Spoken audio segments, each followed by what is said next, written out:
Hello, Fiveable friends. My name is Allie, Thiessen, and I'm so happy that you are joining me today. And tonight, well, whatever time you're watching here, it's night here. I'm in Germany. It's 11 p.m. But tonight or this afternoon, wherever you're watching from, thank you for joining us today. So today we're going to be talking about what's new for AP World History, which I lovingly refer to as WAP. May need a name change, right? Because it is now AP World History Modern. I saw somebody, one of my friends is going to call it WHAM. I enjoy that. I think that one is cute.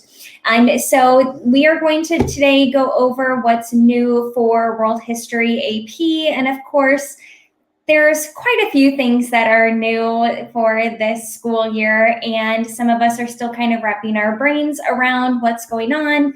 That's new in the class, and that's why we're here. We're here to help. So this is for teachers and for students. I feel like a lot of people coming in and watching today are going to be teachers because we are kind of just getting started in the rhythm of school and getting used to the new content and what's new in AP World History, kind of trying to wrap our mind around it.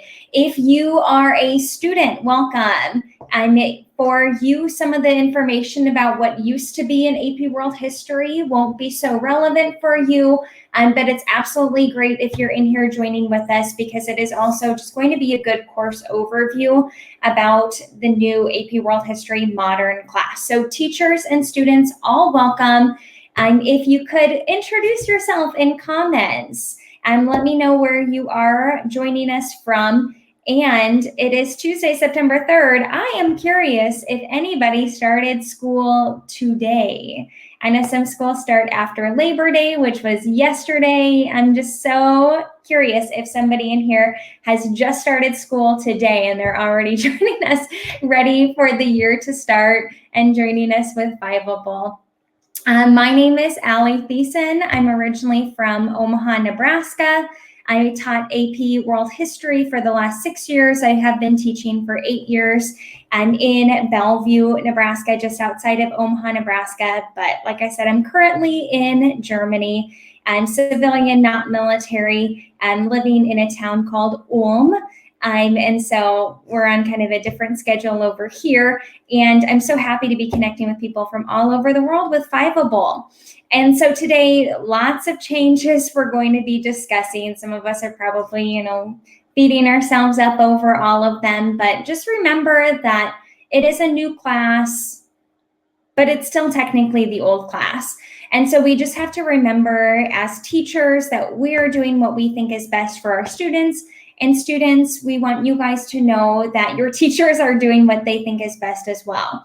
And it's always difficult wrapping our head around these new changes because it did come seemingly very quickly when the content and the resources were released. And there's other Fiveable streams that I'll direct you to. There was one just recently about AP Classroom. So if you haven't watched that one yet, go back and watch it on the replay if you don't know how to use that as a teacher and using those resources there. But there are also going to be some other streams coming up that will also be useful for you. So just remember that even though there's new and it's changes and it's kind of overwhelming, that there's a lot of resources out there, especially here with Fiveable. We're here to support you and be like a community of learners, and which we all need. We all need a community, especially when we're going through difficult changes and challenges with a new course structure. So some of these new videos that are coming up soon, I have one tomorrow. If you want to join me, same time, you have a little date with me tomorrow. Don't tell my husband. I'm going to go over a little bit of content overview up to 1450. And then later this week, we'll have some other ones that are going to be about kind of overview things and how to annotate, how to take notes, historical developments processes, and then we're going to start getting into a lot more content this week and then in the next couple of weeks. So please join us for our upcoming live streams. We would love to have you. Again, this video today is just going to be a good overview video for you about what's going on in the class, what are the changes, what are some good ideas to kind of take these changes in. But feel free to please join us in those upcoming streams as well. So today, what we're going to be talking about is just an overview of the changes. Now, the changes I've kind of categorized for us. The first one is, of course, the big one, the periodization. If you did not know, the course got chopped down, got the axe chopped down into a new AP World History Modern. We don't quite know what's going to happen with the AP World History Ancient. That's kind of down the pipeline. Oh, I just want to throw out there as well, I am not a College Board representative. I am just an AP World History teacher, not necessarily the blind leading the blind, but I'm here to help kind of guide you through these changes. Unfortunately, you cannot direct any hate mail towards me. I'm not a representative. And so we're just going to kind of go over these changes with the periodization, changes to the unit and topic layout, additional changes to the course themes, which you may or may not have been aware that there were changes in the themes. And then because the periodization has changed, the exam periodization and weighting has also changed. And so all of these things we're going to touch on individually. And then throughout this whole video, I do have just a few ideas to share. And because I don't want to be so much of like pounding the changes into your head. I want you guys to be able to have something that's going to be able to take with you, how you can adapt to these changes and ways that you can incorporate them as a student at home or in your classrooms, and then as teachers trying to deal with teaching it maybe a little bit differently than you have in the past, or just adapting things that you've already had in the past to what the course is demanding now. And yes, the struggle is real. So before I go ahead and get into these changes, please share in comments if there are any kind of major concerns that you have about the class. Please feel free to ask questions. That's why I'm here, to help kind of guide you through these questions. If I don't have an exact answer, I'll be sure to look and reference it up for you, just so we can have utter clarity on what we're going through with these changes.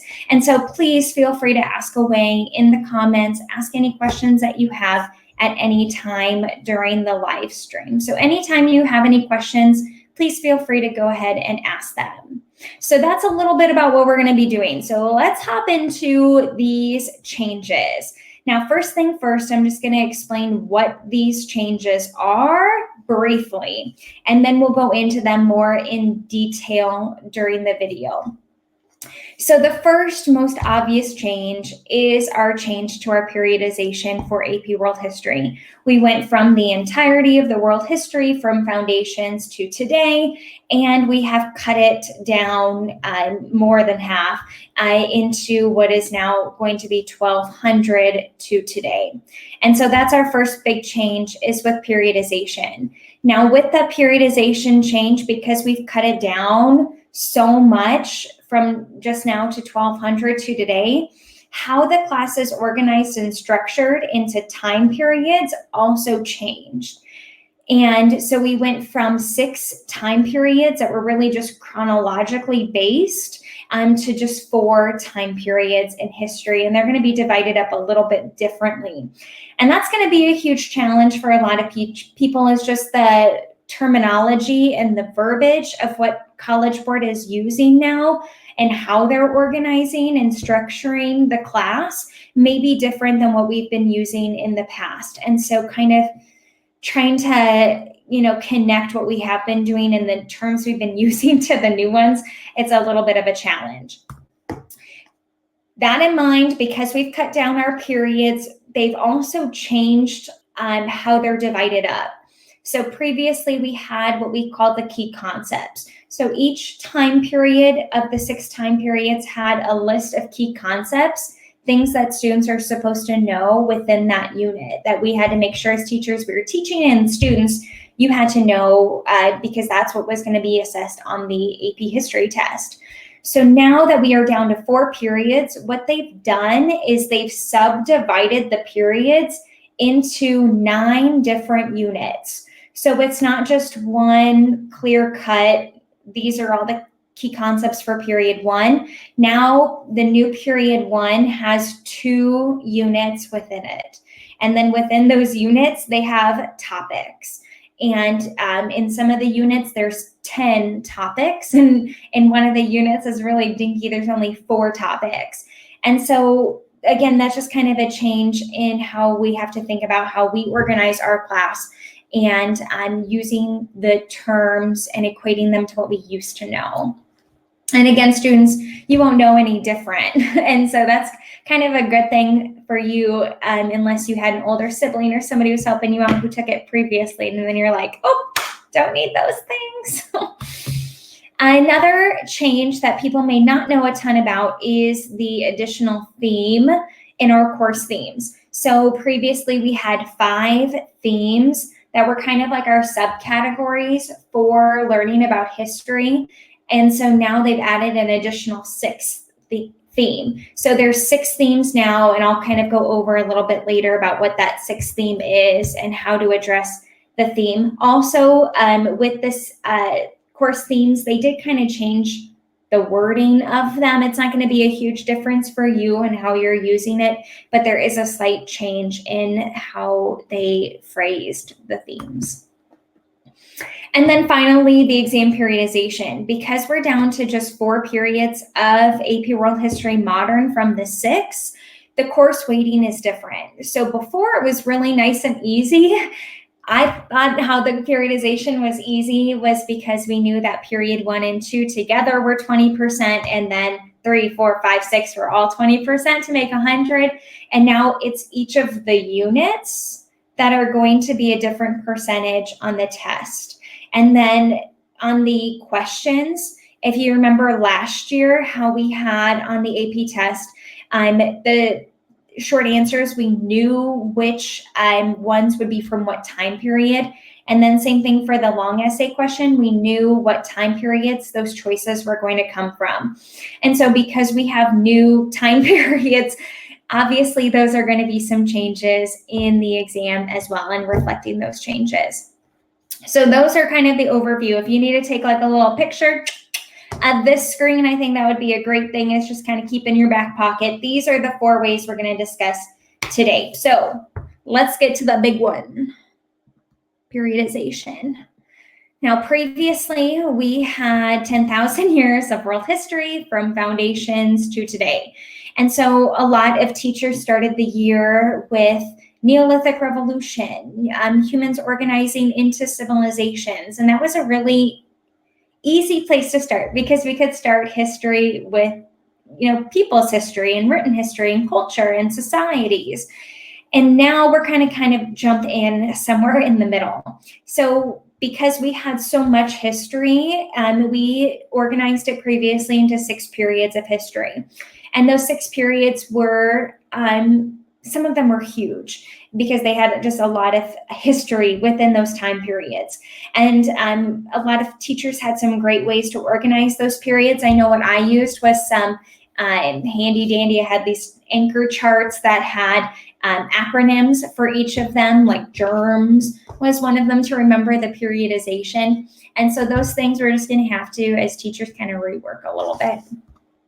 Because now we are in AP World History Modern, which is starting at 1200, kind of circa 1200, and it's going up to today. Now, when I say it's going up to today, I don't necessarily mean like today, the day of the test in May. They're going to have information on there. The questions kind of end, and the time frame is 2001, but you can technically use things that are going to continue in that modern age to today. And so now, because of this, we have just 1200 years, or 1200 to today. We're divided just into 4 time periods. And so understanding those time periods are going to be different. If you're an AP student, comment. If you're a student in here, comment if you're a student. Because my helpful hint for students when they go to studying for the AP test, what I always would direct my kids to is like looking up things online, like look up if you're struggling with this time period, like Google it and maybe look up some like flashcards or something from that time period.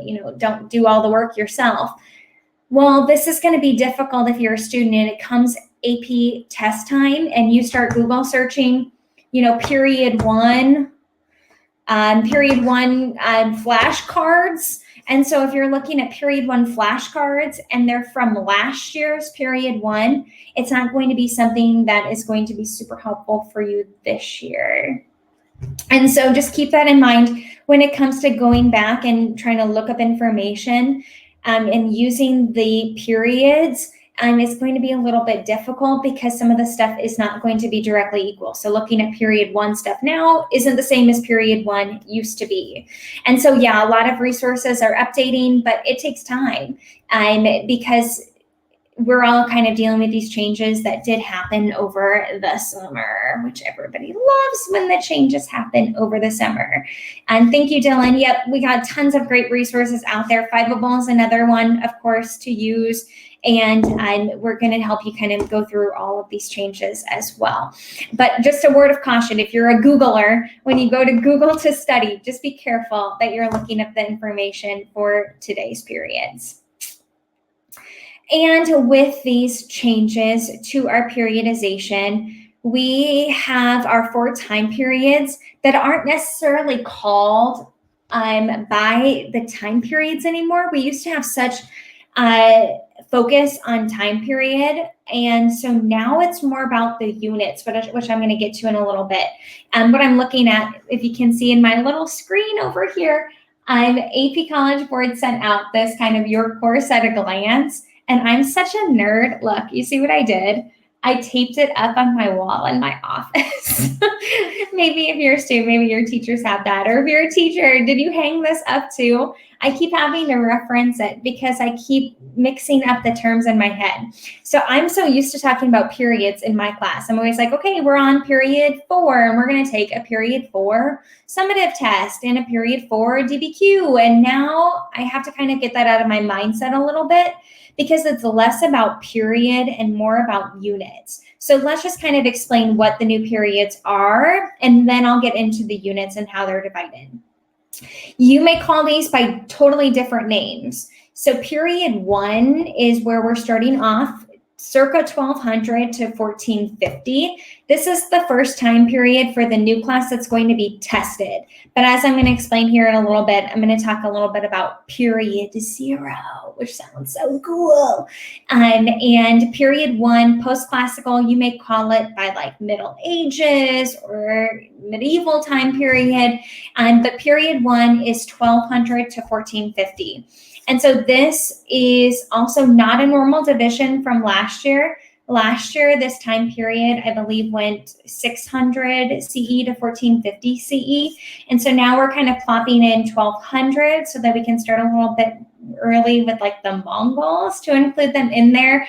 And so 1200, it feels like just kind of a plop. But here we are, 1200 to 1450. This new time period will have 2 units in them. And again, I'll explain the units in just a bit. Time period 2 is early modern history, and this is the same periodization that we used to have, 1450 to 1750. So any of the information that you used last year in period, what we called period 4, I believe period 4, 1450 to 1750 is early modern. And this time period for our new AP Modern class is going to have units 3 and 4 in them. The next time period, oh my gosh, I forgot to put a 3 in there. Period 3 is modern, which is 1750 to 1900. And so this one was our old, what we would call time period 5. And last but not least is period 4, and that's our contemporary time period, and that is circa 1900 to today. And again, kind of 2001, but you can include information that is currently going on. And that encompasses units 7, 8, and 9. So period 1, 2, and 3 have 2 units in them, and then period 4 has 3 units for just 100 years. It's pretty fun. So period 1, I'm just going to kind of go through a quick overview about what's in each period, and then we'll go through some more of these changes. Later, I'm going to have a video. I think actually tomorrow is this video. Tomorrow, same time, I'm going to have a video, kind of an overview including period 0, which was previously taught, and period 1, kind of how to tackle those. So please join me tomorrow too. So a little bit about period 1. Period 1, unit 1, they're calling the global tapestry. And a better name for this would be the global hodgepodge, because it really is kind of difficult, because you're technically starting at 1200, but if you don't pre-teach anything before 1200, it's going to be really, really difficult. And so period 1, unit 1 for students also, the biggest thing that I want you to focus on as a student is getting acquainted with terminology. You're going to hear a lot of new vocab terms, terms that were actually introduced before 1200 that you're going to have to kind of understand how they're being used now. And so having a good understanding of like world religions and ideologies and previous empires, those things are going to be super helpful to just understand unit 1, because otherwise it is going to feel a little bit like, and now we're going to this area of the world, and now this area, here, there. But unit 1 is kind of setting the stage. It's the global tapestry, and like I said with the weighting, it's not just for period, it's by unit. So 8 to 10% of the exam weighting is going to be from unit 1, period 1. Unit 2 is networks of exchange. Networks of exchange is a little bit easier both to teach from a teacher's point of view and to learn, because it really is going to be focused and driven on trade networks and connections of people. And I just think that's something that students are going to grasp a little bit easier than the global tapestry. So unit 2, period 1, unit 2 is also going to be 8 to 10% of the exam. So altogether, period 1 has 2 units, and altogether it's going to be maybe 20% of the exam or less. I don't know why we have kind of a range in there. I think it's just because we have 9 units that they're dividing up as opposed to 6 easy time periods. And so it's just a little bit of a range of how much is going to be on the test. But about 20% is going to come from period 1, 1200 to 1450. Period 2 is, I'm also going to have 2 units in it. Remember, period 2 is going to be 1450 to 1750. So period 2's first unit is unit 3, and it is about land-based empires. So when learning about these land-based empires, again, you're going to have a little bit of background knowledge still even for period 2. And because being able to understand context is so, so important in this time period.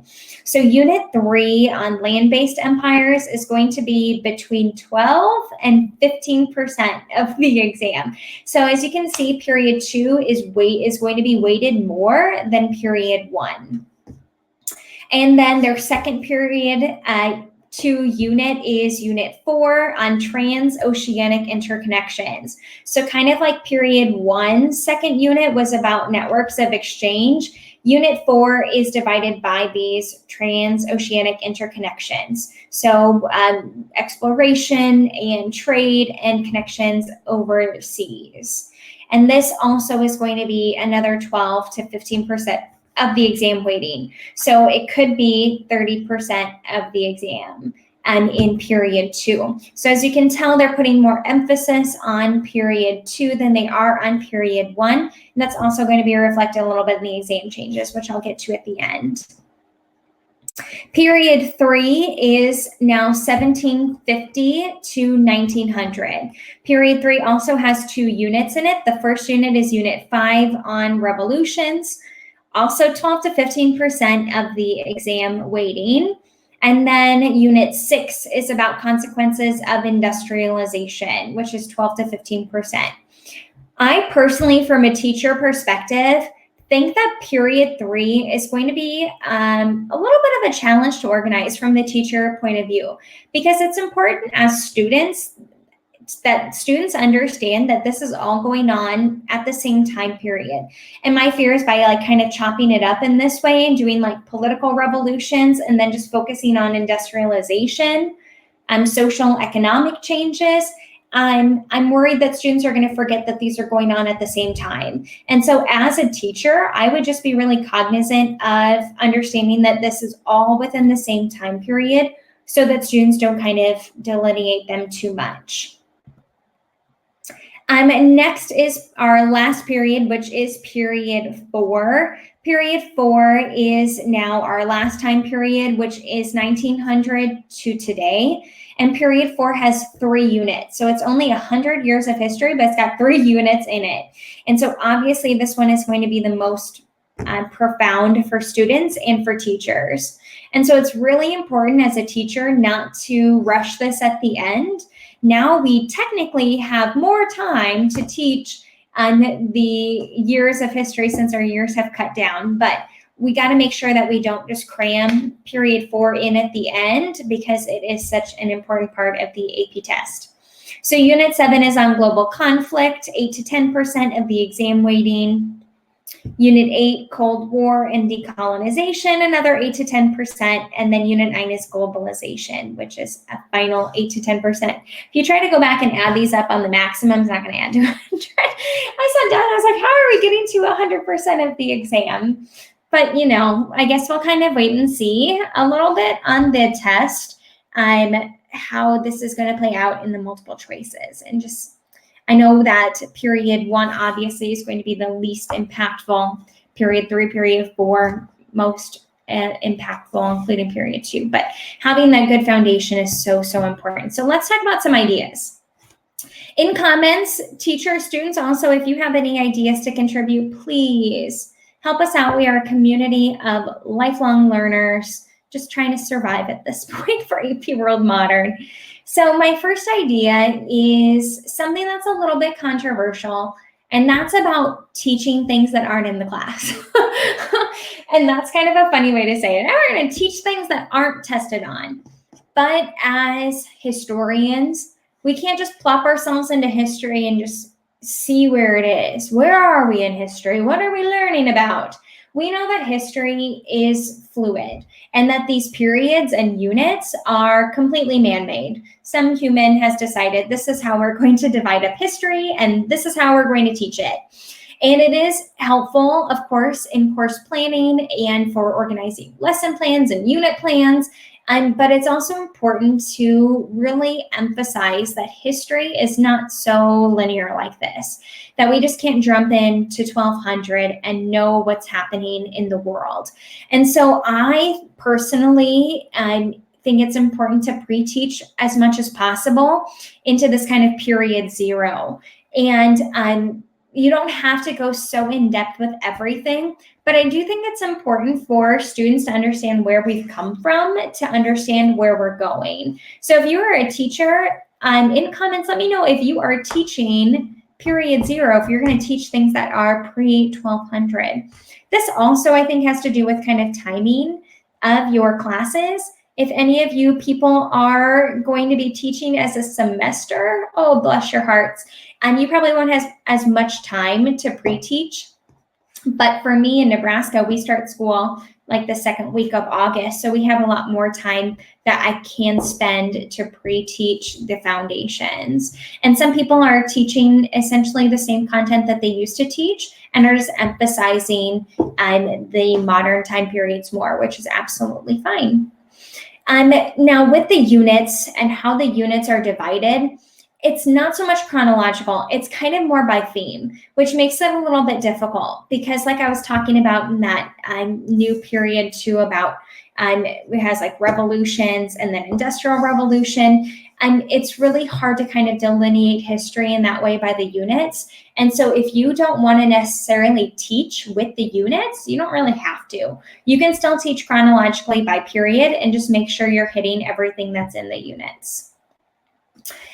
Teachers also, I think it's important to assess more often. If you're just going to do 4 assessments and just do a period 1 test, period 2 test, 3 and 4, I do think it's important also to do some unit testing, but it's totally up to you of how you're dividing up the class. I also think it would be a good thing for students to have that experience with the large period test. And let's say you're going to do a period 3 test from 1750 to 1900, and you're going to incorporate both of those units and all of the topics in those units. I think that's a great way for students to kind of practice incorporating more history and kind of going across themes. And then students, check in with your teachers on how they plan to organize the class and then roll with it. If your teacher is gung-ho that they're going to teach all of the previous history, do it, because they're doing it with a purpose. Teachers around the world are really having to deal with these changes, and they're deciding what's best. And so as a student, I just want to encourage you to go with it. Your teachers know their clientele, you guys, their students, and what they feel is most important from a historian's perspective to teach. And so if they want to start in 1200, if they want to start in foundations, wherever they want to go, just kind of roll with it. Trust their professional judgment a little bit. All right, now this is what I think is the most confusing part. So are you buckled in? Because it's a ton of stuff I'm going to go over. And it really is, if you haven't gotten your AP Binder, teachers, it's also just available in a PDF format on AP College Board's website. But this is where my lovely chart comes into play. And it's just kind of organizing these things in your head and with the new units and new layouts with the topics. They aren't using key concepts anymore. That's the biggest change for me, because I organized everything by key concept, and now having to go back and reorganize the key concepts aren't the right numbers, obviously, anymore. They're not even using the phrasing key concepts. Now they're going to use topics. And so it's a little bit to wrap our head around. So what was it before? Before, we had our 6 time periods of history, and then in each of those time periods, we had key concepts. And those key concepts weren't brief. There was a lot of information in those key concepts. So we had the key concept, and then we had like illustrative examples. And those are things that I would use to make sure that I was teaching what I needed to teach and that students were learning what they needed to learn. I used to print out the key concepts and make my students use those as like study tools. So now gone are the key concepts, and now we're calling them topics within each unit. So now not only do we have a new phrase for unit, now we have a new phrasing, topics. So how we used to think of it, time period, key concepts. Now it's time period, unit, topic. Does that make sense? That's why I like my chart. That's why I keep it up on my wall, because I get so confused. Oh, I'm so confused. But we're getting there. We have 9 units, and within each unit, we have 4 to 10 topics. So I already explained in the previous slides, if you need to go back and watch those, about what the units are. I'm just going to kind of go over what are the topics and what they look like. So the key concepts previously used to have a lot of words, which I actually liked, because then I could go through and make sure I was teaching the skills as well as teaching the content in there. But now if you look, these are the topics. So do you see where it says 1.1, 1.2, blah, blah, blah, blah? All of those are topics. So this is unit 1. Unit 1 is in period 1. This is where we're starting the class if you're just jumping in at 1200, global tapestry. So there are 7 topics within unit 1. And so if your teacher is going to keep calling them key concepts, they're going to be key concepts. But these are the main points that AP College Board is expecting you to have for the AP test. So if you are a student, these are things that I would make sure that you have even written down somewhere that you can go back and refer to make sure that what you're studying is what they're wanting you to know for the AP test. So there are 7 units in Global Tapestry. And as you can see, when I mentioned before how it was kind of like we're going on a world tour from 1200 to 1450, it is a little choppy because they're just jumping us in at 1200. So it's a little bit of moving around the world. We're going to go to East Asia. We're going to go Dar al-Islam. We're going to go Southeast Asia, the Americas, Africa, Europe. And then we're going to compare all of them. And so it seems really choppy. As a teacher, if you want to do this in a different way, do it. Just make sure you're hitting all of these at some point. Unit 2 is also in period 1. This one I think has a little bit more specificity. The other one, it's like developments. Well, what are the developments? So what am I supposed to be teaching here? Unit 2 is a little bit easier to find what we should be teaching and learning. And same thing for really the rest of the units. So Unit 2, Networks of Exchange, also has 7 topics within each of these. And as you can see with these networks of exchange, they're just pointing out the different networks of exchange that we need to teach as teachers and that we need to learn as students. So going from the Silk Roads to Indian Ocean to Trans-Saharan. And then it also is kind of driving at some of the skills that you need and some of the themes that we're going to be talking about in just a bit. So cultural consequences, environmental consequences, and a little bit comparison about economics. Woot. This is our short one. When I said that the units were 4 to 10, I meant this one. Unit 3, Land-Based Empires, is the shorty. It's only 4 topics long, and it's all about empires. So we're going to learn about how they expand, how they're administered, what belief systems they have, and then we're going to compare all of them. Get used to that comparison. So a lot of these units. Unit 4 is in period 2 as well as Unit 3, and this one has 8. This one is an interesting division because it kind of starts with technology and then it kind of goes through some of the interconnections. And so we'll talk about exploration, we'll talk about Columbian exchange, maritime empires, and then of course comparing them, learning another skill of continuity and change, and then looking at these from different themes. Unit 5 is a big one, revolutions. There are 10 topics in Unit 5 on revolutions, and it kind of starts with political revolutions, talking about nationalism and political revolutions. Then it introduces the Industrial Revolution. And that's when I think, oh, great, we're going to incorporate both of these. And then we get to period 6 and I just get confused because it's more about industrialization. So it is like the effects of industrialization more in Unit 6, the consequences of industrialization. So we start with revolutions, political, and then we go into social economic, and now we are at the effects of industrialization, which again leads to more social, economic, political changes. And it does make it a little bit difficult because you as a teacher may want to organize this in a completely different way. And I'll talk about that in some of my ideas in a bit.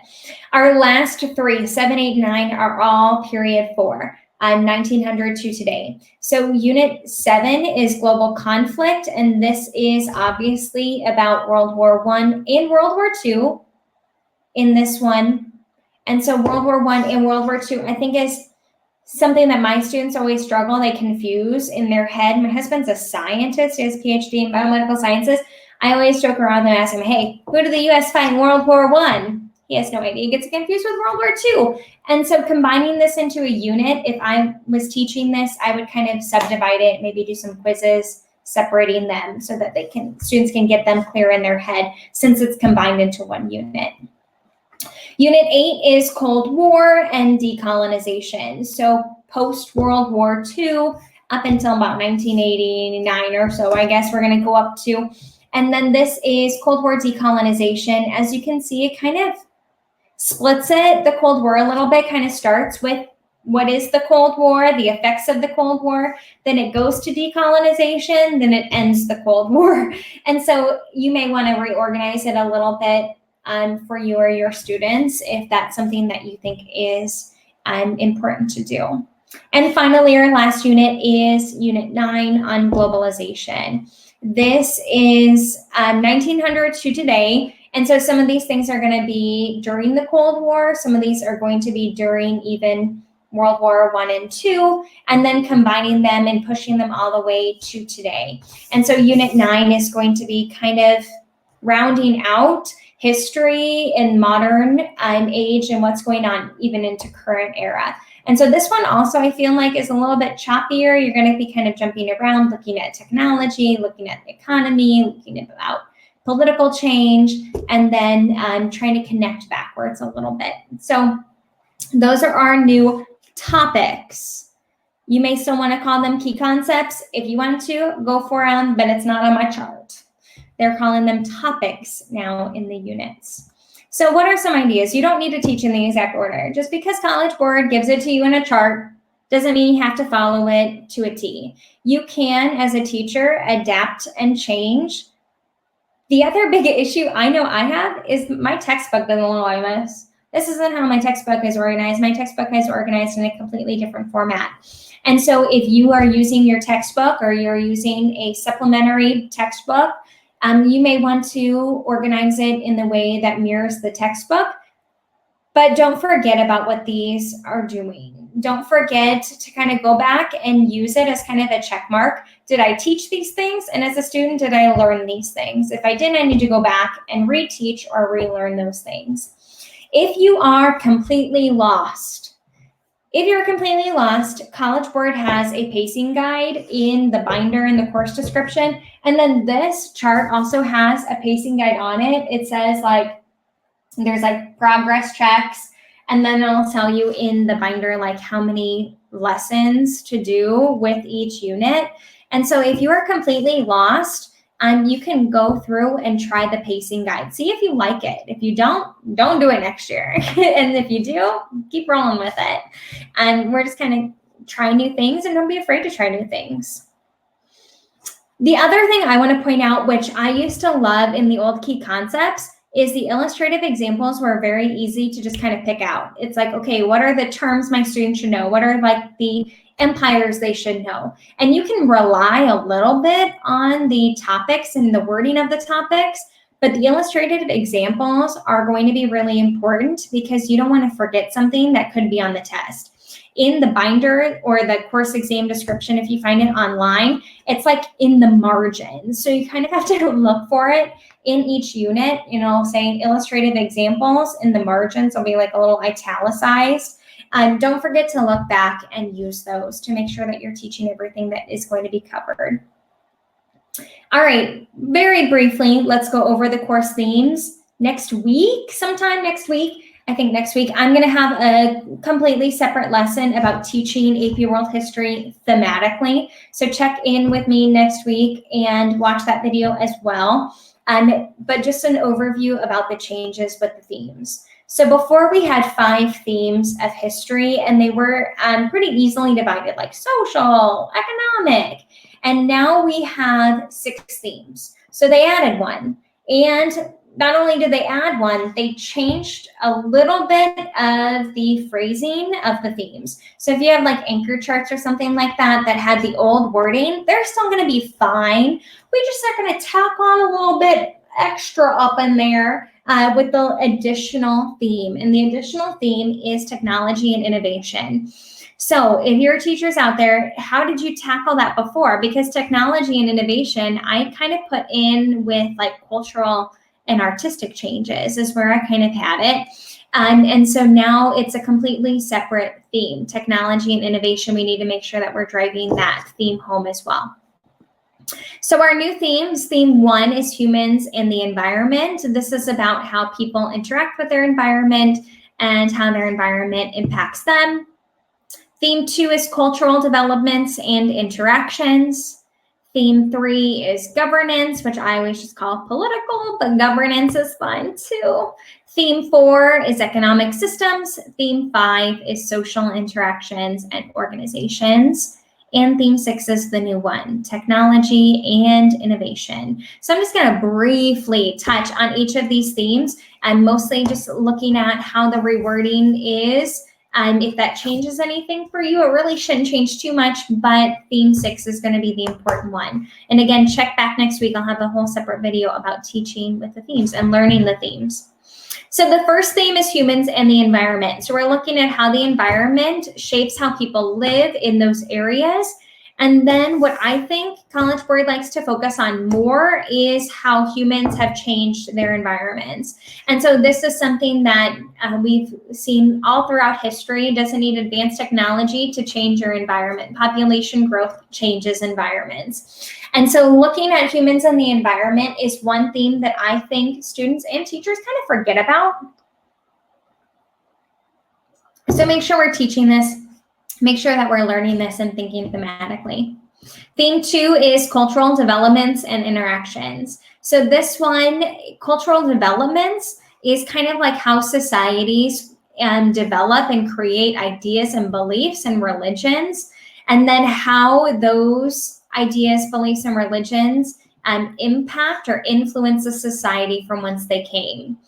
And then we need to also take a look at it from the other way. How do those ideas, beliefs, and religions impact other themes? And so this theme, I think personally, is the most difficult of them because it's kind of hard to delineate from social, because we generally think of like, oh, in society. This one is more like, what do they develop and what impact does that development have externally and internally? Theme 3 is governance, or ours called political. Governance is all about how empires or states, city-states even, grow, how they form, how they decline. It's about the policies and procedures that they use to administer, like how do they keep their power, how do they rule over other people, and then how do they maintain and exercise their power over different areas and different peoples. This is, I think, going to be a really big focus. I'm just throwing it out there. I think it's going to be a huge focus on the new AP World History Modern, because if we're starting in 1200, we're starting with like the Mongols, and we even have a whole unit just on empires. I mean, I think this is going to be something that's going to be super duper important. Just saying. Economic systems, this is how do people make and produce and exchange the goods and services that they need to survive. If they can't grow them or build them, where are they getting from?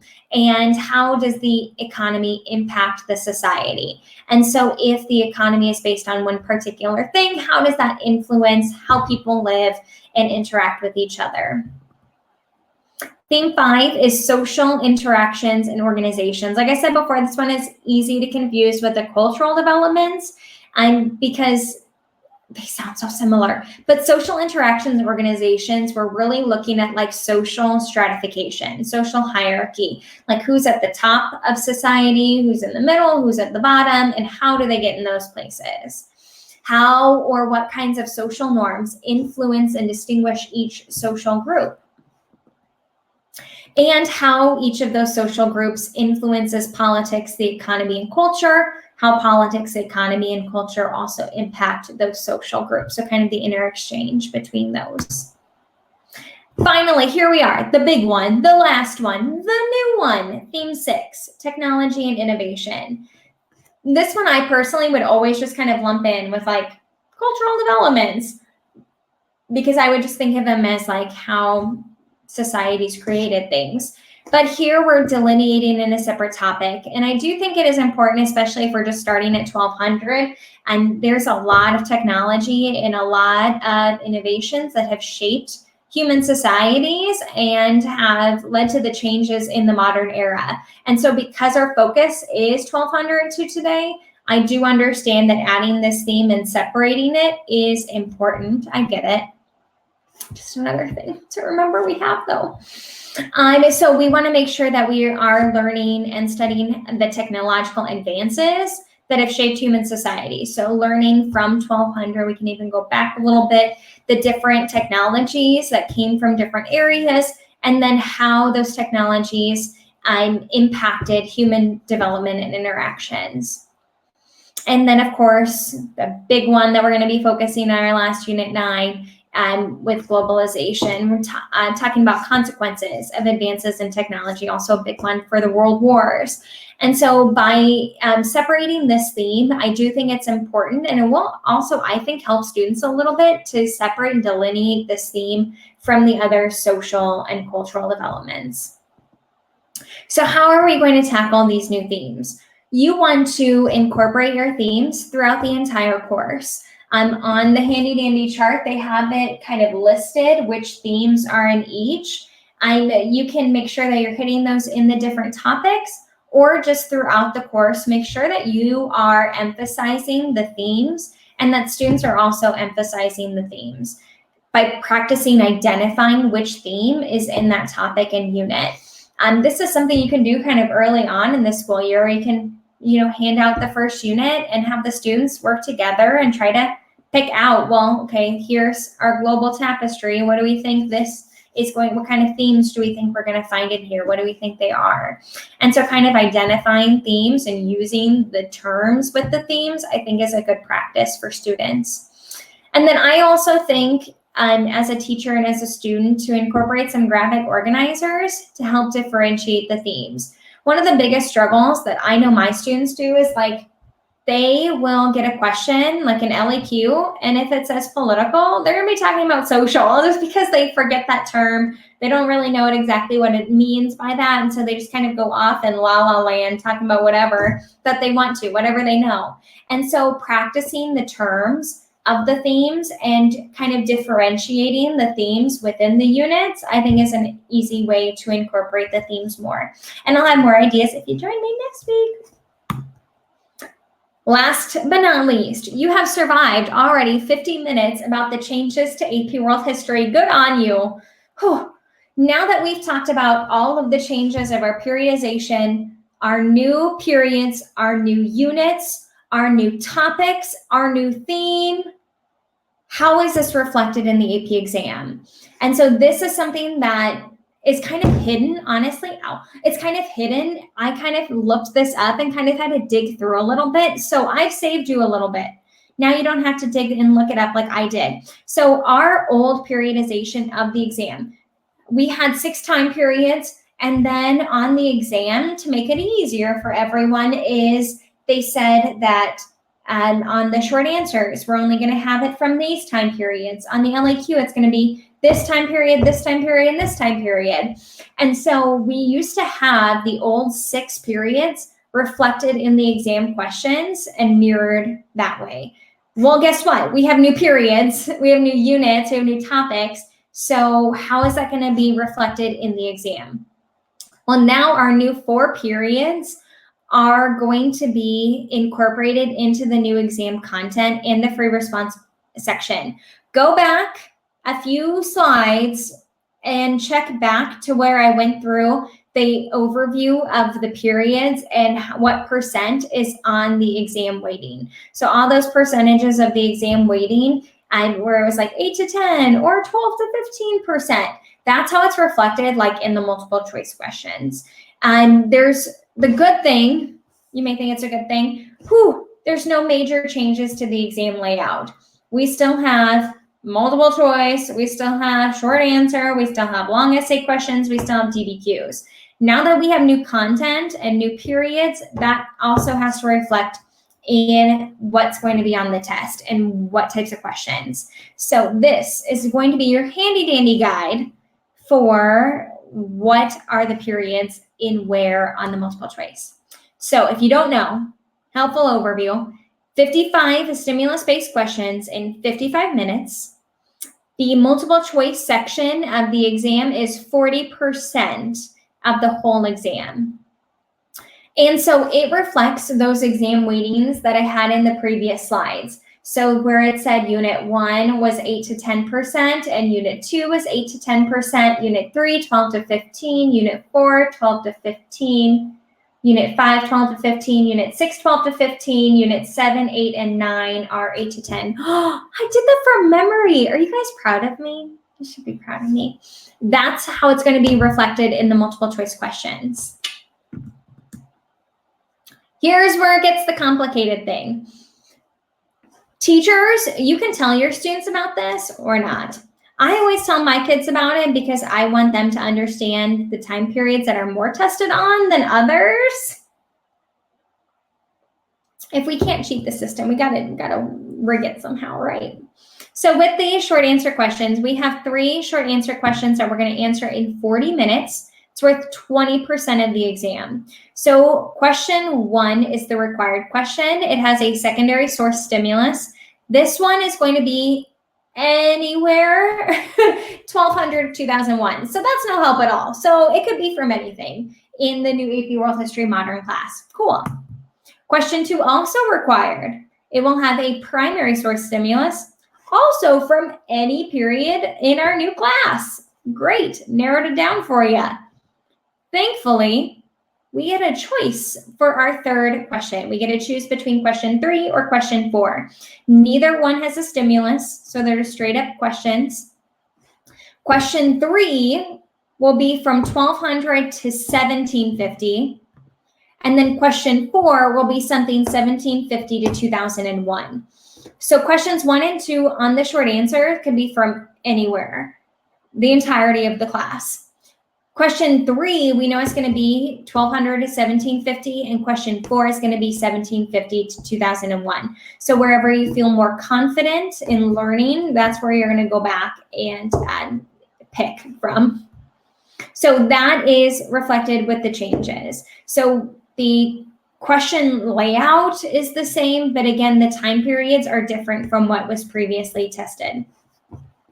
Document-based question, we still are just going to have 7 documents.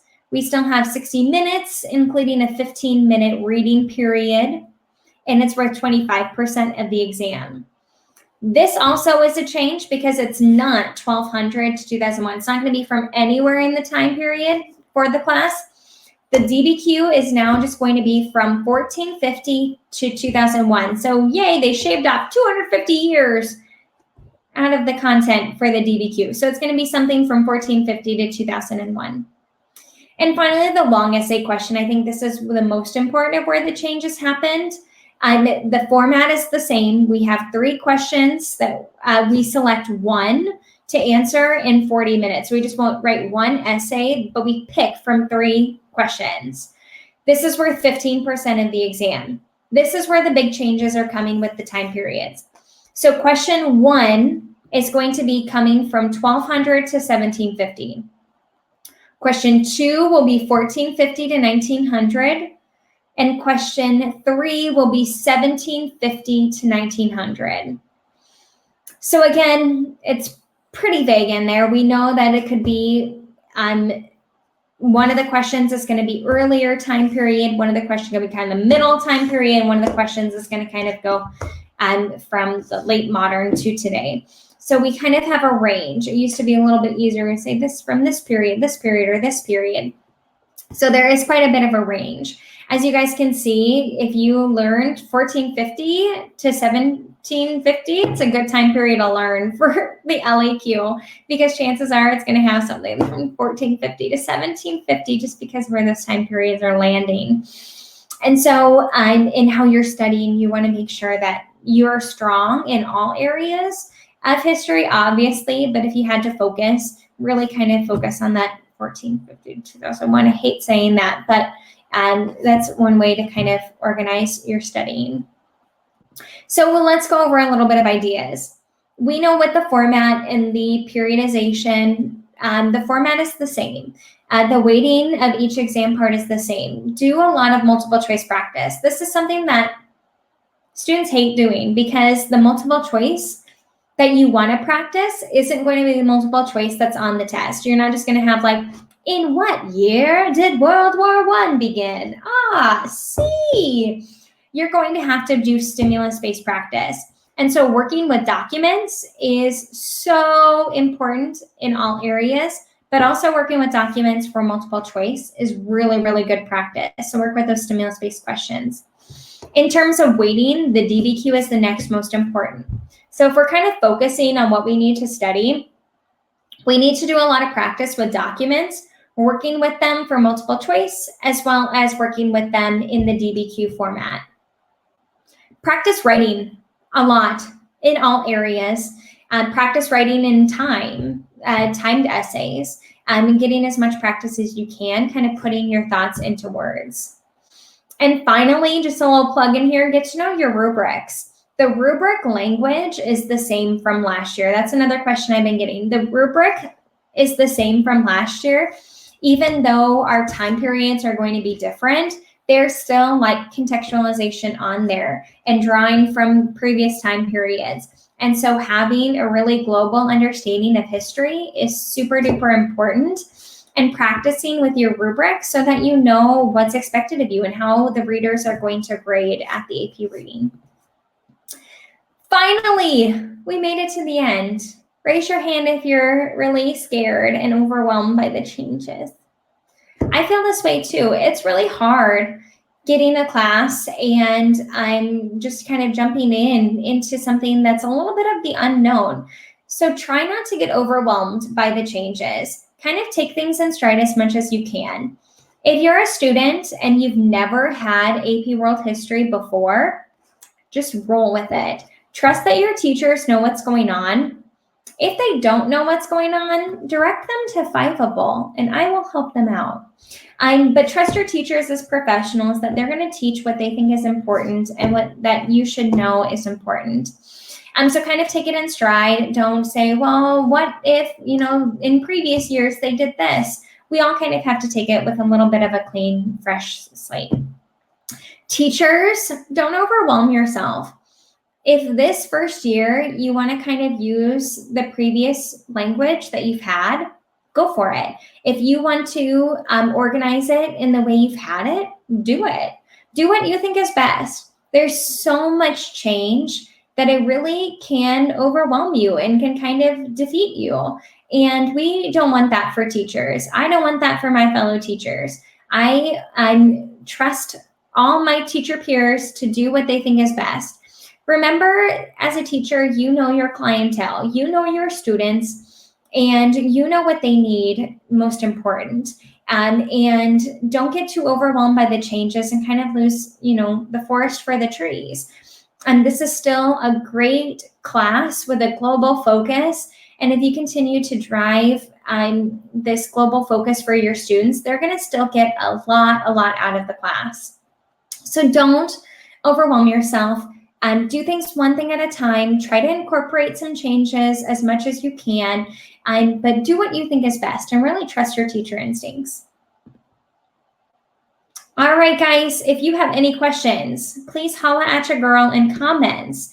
Let me know if you have any questions. I know that this was a lot to cover in just an hour because there are so many changes and it is so difficult to kind of take all of these things in. But if you have any questions, please feel free to ask me, reach out to me. You can follow us at Think Fiveable on Twitter, Instagram, and YouTube. And then you can shout out to me too on Twitter. That's my Twitter handle at Mrs. Thiessen. Again, if you need anything, please feel free to reach out to us. We're all in this together. Sorry, and you sat there an hour. Now you had to hear me sing High School Musical. That's okay.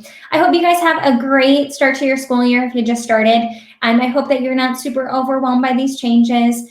And I just want to make sure that you feel like you have a community of teachers and students that are ready and willing to help you here at Fiveable. So reach out to us anytime that you need anything, and we will see you guys next time.